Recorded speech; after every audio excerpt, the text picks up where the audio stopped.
नमस्कार दोस्तों, Phoenix academy की आज की क्लास में आपका स्वागत है। लहरों से डरकर नौका पार नहीं होती, कोशिश करने वालों की कभी हार नहीं होती। जी हाँ दोस्तों, जो कोशिश करते हैं उसकी कभी हार नहीं होती, उसका परिणाम उन्हें अवश्य मिलता है। आज हम इंडियन नेशनल मूवमेंट के महत्वपूर्ण टॉपिक को आपके समक्ष रख रहे हैं। दोस्तों, आज की क्लास को शुरू करने से पहले हम राष्ट्रीय आंदोलन से संबंधित तिथियों की पुनरावृत्ति करेंगे। सन 1885 ईस्वी में भारतीय राष्ट्रीय कांग्रेस की स्थापना हुई थी। 1904 ईस्वी में भारतीय विश्वविद्यालय अधिनियम पारित हुआ। 1905 ईस्वी में लॉर्ड कर्जन द्वारा बंगाल विभाजन किया गया। 1906 ईस्वी में मुस्लिम लीग की स्थापना हुई। इसके अध्यक्ष सलीमुल्लाह खां थे। 1906 ईस्वी में कलकत्ता अधिवेशन हुआ, जिसके अध्यक्ष दादा भाई नौरोजी थे और पहली बार स्वराज की मांग की गई। 1907 ईस्वी में सूरत अधिवेशन हुआ। इसके अध्यक्ष रास बिहारी बोस थे। 1907 ईस्वी में ही कांग्रेस में फूट हुई और कांग्रेस दो दलों में विभाजित हो गया, नरम दल और गरम दल। 1909 ईस्वी में मार्ले मिंटो सुधार अधिनियम आया। 1911 ईस्वी में ब्रिटिश सम्राट का दिल्ली दरबार लगा था। 1915 ईस्वी में गांधी जी दक्षिण अफ्रीका से भारत आए। 1916 ईस्वी में होम लीग की स्थापना हुई। अहमदाबाद में साबरमती आश्रम की स्थापना भी 1916 ईस्वी में हुई थी। 1916 ईस्वी में लखनऊ पैक्ट पारित हुआ। कांग्रेस समझौता और मुस्लिम लीग के बीच समझौता को लखनऊ पैक्ट कहते हैं। अप्रैल 1917 में बिहार में से चंपारण में किसानों पर किए जा रहे अत्याचार के खिलाफ गांधी जी ने आंदोलन चलाया। 1918 ईस्वी में गुजरात के खेड़ा जिला में करनई आंदोलन चलाया गया।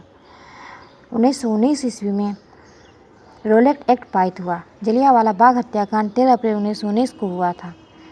मॉन्टेस्क्यू चेम्सफोर्ड सुधार भी 1919 ईस्वी की देन है। गांधी जी ने 1919 में यंग इंडिया नवजीवन पत्रिका निकाली। 1919 से 1922 खिलाफत आंदोलन चला था। मोहम्मद अली एवं शौकत अली ने 1919 में खिलाफत आंदोलन की शुरुआत की। 31 अगस्त 1920 का दिन खिलाफत दिवस के रूप में मनाया जाता है। असहयोग आंदोलन 1920 से 1922 ईस्वी था। 5 फरवरी 1922 को देवरिया जिले के चोरी चौरा नामक स्थान पर पुलिस ने जबरन एक जुलूस को रोकना चाहा। फलतः 21 सिपाहियों की मौत हुई और एक थानेदार की मौत हो गई, जिससे असहयोग आंदोलन वापस लेना पड़ा। 12 फरवरी 1922 को बारदौली में हुई बैठक में असहयोग आंदोलन को समाप्त करने का निर्णय किया गया। जनवरी 1923 को चित्तरंजन दास ने मोतीलाल नेहरू, विट्ठल भाई पटेल, मदन मोहन मालवीय और जयकर के साथ मिलकर इलाहाबाद में कांग्रेस के खिलाफ स्वराज पार्टी की स्थापना की। इसके अध्यक्ष चित्तरंजन दास थे और इसके सचिव मोतीलाल नेहरू बनाए गए। 1925 ईस्वी में चित्तरंजन दास की मृत्यु से स्वराज दल को बड़ा धक्का लगा। 1927 ईस्वी में साइमन कमीशन की नियुक्ति हुई। 30 अक्टूबर 1928 को लाहौर में साइमन आयोग के विरोध प्रदर्शन करते समय पुलिस लाठीचार्ज में घायल हो जाने से लाला लाजपत राय की मृत्यु हो गई।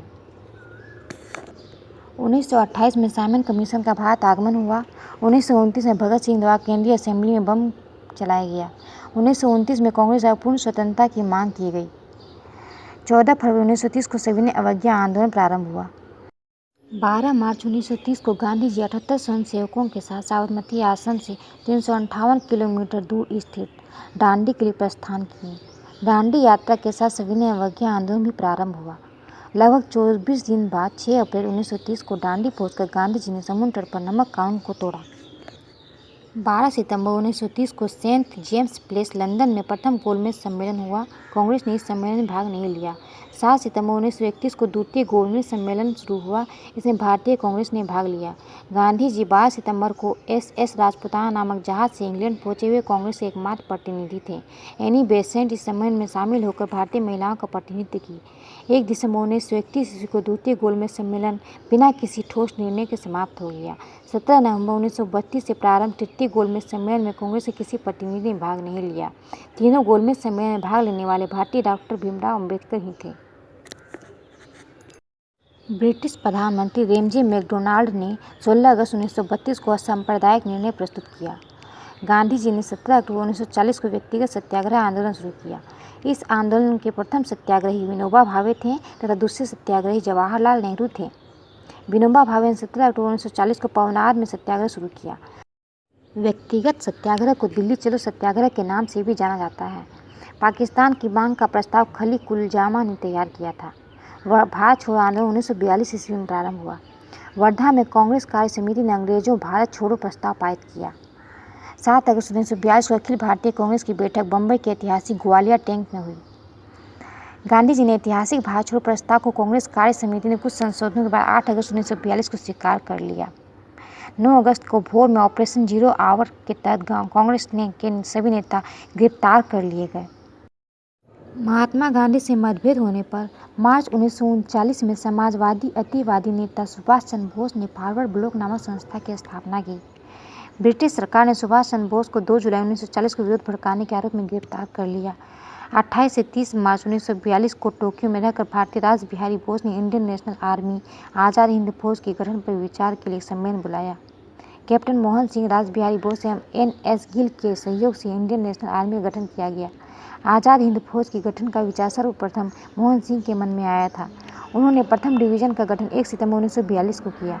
4 जुलाई 1943 को सुभाष चंद्र बोस ने आज़ाद हिंद फौज एवं इंडियन लीग की कमान को संभाला। आज़ाद हिंद फौज के सिपाही सुभाष चंद्र बोस को नेताजी कहते थे। एक हवाई दुर्घटना में सुभाष चंद्र बोस की मृत्यु 18 अगस्त 1945 को हो गई। कैबिनेट मिशन 24 मार्च 1946 को दिल्ली पहुंचा। इस मिशन के सदस्य थे स्टैफोर्ड क्रिप्स, पैट्रिक लॉरेंस एवं A.V. अलेक्जेंडर। 16 अगस्त 1946 को लीग ने प्रत्यक्ष कार्रवाई दिवस के रूप में मनाया। परिणाम स्वरूप सांप्रदायिक दंगे हुए। नोआखली दंगे का प्रमुख केंद्र था। 2 सितंबर 1946 को जवाहरलाल नेहरू के नेतृत्व में 12 सदस्यीय अंतरिम सरकार ने शपथ ग्रहण किया। 24 मार्च 1947 को लॉर्ड माउंटबेटन भारत के वायसराय बनकर आए। माउंटबेटन योजना के आधार पर ही भारतीय स्वतंत्रता विधेयक ब्रिटिश संसद में 4 जुलाई 1947 को प्रस्तुत किया गया, जिससे 18 जुलाई को स्वीकृति मिली। इस प्रकार 15 अगस्त 1947 को भारत तथा पाकिस्तान नाम के 2 नए राष्ट्र अस्तित्व में आ गए। नेक्स्ट आगे की क्लास में प्लीज़ लाइक एंड सब्सक्राइब।